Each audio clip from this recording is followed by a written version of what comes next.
June থেকে August এই 2-3 মাস আমাদের লাল মাটির কৃষকদের জন্য রঙিন স্বপ্ন। প্রতিটি ভোরে আমাদের লাল মাটির কৃষক এইভাবেই আনারস নিয়ে বাজারে আসে। এই সময় এই এলাকার মানুষের সবারই একটা ইনকামের সময় এখন। কেউ আনারস বাগান থেকে কাইটা বাহির করে দেয়, কেউ আবার ভ্যান দেয় এই বাজারে নিয়ে আসে, কেউ আবার কৃষকের বাগানে কিনা বাজারে এনে বিক্রি করে লাভ করে। অনেকে আছে কৃষকের বাগান থেকে কিনে নিয়ে দেশের বিভিন্ন জায়গায় বিক্রি করে, এরকমের সংখ্যা অনেক বেশি। দেশের বিভিন্ন জায়গা থেকে আইসা আনারস কিনে, কেউ আবার এই ব্যাপারী করে আনারস কিনে দিয়েও ইনকাম করে। দেশের বিভিন্ন প্রান্ত থেকে এখানে আনারস কিনতে আসে। আমাদের এই বাজারের নাম হলো মোটের বাজার।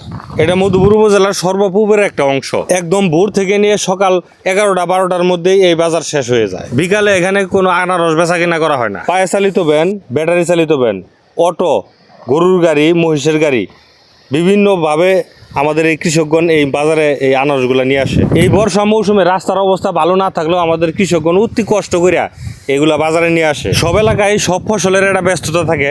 আমাদের এই লাল মাটিতে এই জুন থেকে নিয়ে আগস্ট পর্যন্ত কৃষক পুরাটাই ব্যস্ত থাকে।